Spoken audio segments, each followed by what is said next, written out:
السلام علیکم ورحمۃ اللہ وبرکاتہ۔ اللہ کے نام سے شروع جو بہت مہربان رحمت والا ہے۔ کیا آپ جانتے ہیں کہ محمد نام کے اندر دو میم کیوں ہیں؟ کون سا بڑا راز چھپا ہے ان دو میم کے اندر؟ پوری کائنات کو کیسے منظم رکھے ہوئے ہیں یہ دونوں میم؟ کیا ہوتا اگر یہ دو میم نہ ہوتے، اور اگر نام محمد میں سے کوئی بھی حرف ختم کیا جائے تو تب کیا ہوگا؟ ایک بڑا زبردست راز ہے ان تمام سوالوں کے پیچھے، جسے ہم سب کو یہ ضرور سمجھنا چاہیے۔ بہت ہی انٹرسٹنگ اور امپورٹنٹ باتیں بتائیں گے، اسی لیے ویڈیو کو لائک کر دیں اور چینل کو ابھی سے سبسکرائب کر کے بیل آئیکن آل پر پریس کریں نئی ویڈیو کے لیے۔ چلیے شروع کرتے ہیں۔ پیارے دوستو، نام محمد صلی اللہ علیہ وسلم دنیا میں سب سے زیادہ رکھا اور لیا جانے والا نام ہے، جو اس کائنات کی پوری سچائی اپنے اندر سمائے ہوئے ہے۔ اس پوری کائنات کو بنانے کی کہانی بسم اللہ الرحمن الرحیم سے شروع ہوتی ہے، لیکن حضرت محمد صلی اللہ علیہ وسلم نے فرمایا کہ مجھے اللہ نے اپنے نور سے پیدا فرمایا اور میرے نور سے تمام کائنات کو اور کائنات میں موجود ہر چیز کو بنایا۔ آپ کے اس عظیم الشان نام رکھنے کی ایک وجہ یہ بھی تھی کہ آپ صلی اللہ علیہ وسلم کے دادا جان حضرت عبد المطلب نے آپ صلی اللہ علیہ وسلم کی ولادت سے پہلے ایک خواب دیکھا جو اس نام محمد رکھنے کی وجہ بنا۔ وہ یہ کہ حضرت عبد المطلب کی پشت سے ایک زنجیر ظاہر ہوئی، جس کی ایک جانب آسمان میں اور ایک جانب زمین میں اور ایک جانب مشرق میں اور ایک جانب مغرب میں ہے۔ کچھ دیر کے بعد وہ زنجیر درخت بن گئی، جس کے ہر پتے پر ایسا نور ہے کہ جو آفتاب کے نور سے 70 درجے زیادہ ہے۔ مشرق اور مغرب کے لوگ اس کی شاخوں سے لپٹے ہوئے ہیں۔ قریش میں بھی کچھ لوگ اس کی شاخوں کو پکڑے ہوئے ہیں، اور قریش میں سے کچھ لوگ اس کو کاٹنے کا ارادہ کرتے ہیں۔ یہ لوگ جب اس ارادے سے اس درخت کے قریب آنا چاہتے ہیں تو ایک نہایت حسین جمیل جوان ان کو آ کر ہٹا دیتا ہے۔ حضرت عبد المطلب کے اس خواب کی یہ تعبیر بتائی گئی کہ تمہاری نسل سے ایک ایسا بچہ پیدا ہوگا کہ مشرق سے مغرب تک لوگ اس کی اتباع کریں گے، اور آسمان و زمین والے اس کی حمد و ثنا کریں گے۔ اس وجہ سے حضرت عبد المطلب نے آپ کا نام مبارک محمد رکھا، کیونکہ محمد کا معنی ہے جس کی بہت زیادہ تعریف کی جائے۔ 4 جلیل القدر انبیاء کرام کے ناموں میں یہ خصوصیت ہے کہ ان کے نام کے آخری حروف کو جمع کر یا ملانے سے لفظ محمد بن جاتا ہے۔ سب سے اول نبی جو دنیا میں تشریف لائے، یعنی حضرت آدم علیہ السلام، جن کے نام میں آخری حرف ہے میم۔ سب سے اول صاحب شریعت نبی کا نام حضرت نوح علیہ السلام ہے، جن کے نام میں آخری حرف ہے ہاں۔ سب سے اول خلیل اللہ کا خطاب پانے والے نبی حضرت ابراہیم علیہ السلام، جن کے نام میں آخری حرف ہے میم۔ تخلیق میں سب سے اول اور مبعوث میں سب سے آخری نبی حضرت محمد صلی اللہ علیہ وسلم، جن کے نام میں آخری حرف ہے دال۔ اب ان تمام حروفوں کو ملائیں تو نام محمد بنتا ہے۔ آدم، نوح، ابراہیم، محمد، ان کے آخری حروف کو دیکھیں تو ان حروف سے لفظ محمد بنتا ہے۔ اگر ان میں سے کسی ایک کو بھی کم کر دیا جائے تو باقی حروف اپنے معنی کھو دیتے ہیں، یعنی مطلب کچھ کا کچھ ہو جاتا ہے۔ لیکن لفظ محمد کا ہر حروف با مقصد اور با معنی ہے۔ اگر لفظ محمد میں سے پہلا حرف میم کم کر دیا جائے تو باقی حمد رہ جاتا ہے، جس کے معنی تعریف ہوتا ہے۔ اگر ہا کو بھی ختم کر دیں باقی رہ جاتا ہے مد، جس کا مطلب دراز اور بلند ہوتا ہے، جو حضور صلی اللہ علیہ وسلم کی عظمت کی طرف اشارہ کرتا ہے۔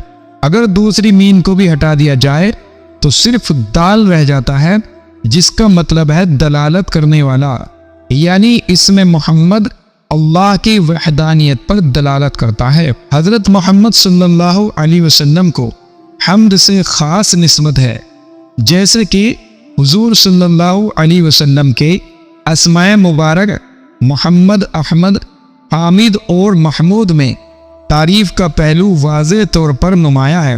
اس طرح امت محمدیہ کا نام حمادن یا حمادین ہے، آپ کے جھنڈے کا نام لواء الحمد ہے۔ اللہ نے آپ صلی اللہ علیہ وسلم کو سورہ الحمد عطا فرمائی اور کھانے پینے اور سفر کے بعد آپ صلی اللہ علیہ وسلم کی امت کو حمد و ثنا پڑھنے کا حکم ملا۔ حضرت محمد صلی اللہ علیہ وسلم نے فرمایا کہ مجھے اللہ نے اپنے نور سے پیدا فرمایا اور میرے نور سے تمام کائنات اور کائنات میں موجود ہر چیز کو بنایا۔ اگر ہم اللہ کے اس نور کے بارے میں سمجھنا چاہتے ہیں جو نور ہر چیز کے بنانے کی وجہ ہے، اور کیوں اس نور سے حضرت محمد صلی اللہ علیہ وسلم کا نور تخلیق کیا گیا، اور کیوں آپ صلی اللہ علیہ وسلم کے نور سے ہر چیز کو بنایا گیا، تو ان تمام باتوں کا جواب نام محمد میں چھپا ہوا ہے، جسے ایک نام کے 4 حروف میں اللہ ہمیں بتاتا ہے کہ یہ سب کیوں ہوا۔ اس کائنات میں جو کچھ ہے وہ حمد یعنی تعریف پر مبنی ہے، یعنی کائنات میں جو کچھ بھی ہے ان سب کی تخلیق کا آغاز سے ہوا ہے، اور یہی وجہ ہے کہ جتنی بھی آسمانی کتابیں نازل ہوئی ان تمام کتابوں کو اللہ کے الفاظ کہا جاتا ہے، جس کا مطلب ہے حمد یعنی تعریف۔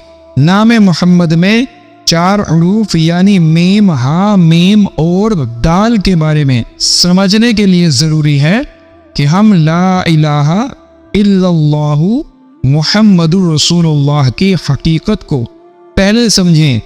لا الہ الا اللہ کا مطلب ہے کہ اللہ کے سوا کوئی خدا نہیں، اور یہ جملہ کھلے طور پر اللہ کی ایک زبردست انداز میں تعریف کر رہا ہے۔ جب اس ایک جملے پر آپ کا یقین پختہ ہو جائے تو اس جملے کے دوسرے حصے کو سمجھنا انتہائی آسان ہو جاتا ہے، جو یہ ہے محمد الرسول اللہ کہ حضرت محمد صلی اللہ علیہ وسلم اللہ کے آخری رسول ہیں، اور یہی سے نام محمد کے پہلے میم کی اصل حقیقت سامنے آ جاتی ہے، جو دراصل ایک ایسا سمندر ہے جس میں پوری کائنات سمائی ہوئی ہے، یعنی سورج، چاند، تمام ستارے، اربوں خربوں ستارے اور سیارے اس پہلے میم میں موجود ہیں۔ حضرت محمد صلی اللہ علیہ وسلم کے نور سے ہر چیز کو بنایا گیا، فرشتے، کعبہ، اللہ کا عرش، یعنی سب کچھ، اور یہ ہم سب جان چکے ہیں کہ حضرت محمد صلی اللہ علیہ وسلم کا نور اللہ نے اپنے نور سے تخلیق کیا، اور اس پوری کائنات میں جو بھی کچھ ہے سب کچھ اس ایک میم میں موجود ہے۔ اللہ ہمیں یہ بتا رہا ہے کہ یہی وہ علم کا سمندر ہے جسے تم کو سیکھنا اور سمجھنا چاہیے، کیونکہ یہی وہ سمندر ہے جس میں اللہ کی پاکی اور تعریف موجود ہے۔ کیونکہ نام محمد صلی اللہ علیہ وسلم کے پہلے میم کے بعد ہا آتا ہے جو حمد کو ظاہر کرتا ہے، یعنی اللہ کی حمد اور تعریف۔ اس لیے اللہ ہمیں کلمہ طیبہ میں اپنی تعریف کے ساتھ حضرت محمد صلی اللہ علیہ وسلم کی سچائی کو بھی بیان فرماتا ہے، جس کا مطلب ہے کہ اللہ کے نزدیک اس کی بہترین تعریف یہی ہے کہ اس کے آخری پیغمبر حضرت محمد صلی اللہ علیہ وسلم کی تعریف کی جائے۔ میم کے بعد ہاں، اس میم کے اندر حیات یعنی زندگی ہے، یعنی اس میم میں ہر چیز حیات ہے یعنی زندہ ہے، اور اس میم میں ہر چیز اللہ کی ملکیت میں ہے۔ پھر دوسرا میم حضرت محمد صلی اللہ علیہ وسلم کی حقیقت کا ثبوت ہے، کیونکہ اس دوسرے میم کے بعد دال آتا ہے، جس دال سے اللہ ہمیں سکھاتا ہے کہ اس حمد کی وجہ سے حضرت محمد صلی اللہ علیہ وسلم کے نام میں دال کو سمجھ سکتے ہیں، جو دلیل ہے اس بات کی کہ حضرت محمد صلی اللہ علیہ وسلم اللہ کے آخری رسول ہیں، اور اس طرح نام محمد اپنے اندر گہرے راز کو سمائے ہوئے ہے۔ اس راز کو بیان کرنے کی طاقت کسی بشر میں نہیں۔ دوستو، آج کی ویڈیو میں اتنا ہی، ملتے ہیں ایک اور نئی ویڈیو کے ساتھ، تب تک کے لیے اللہ حافظ۔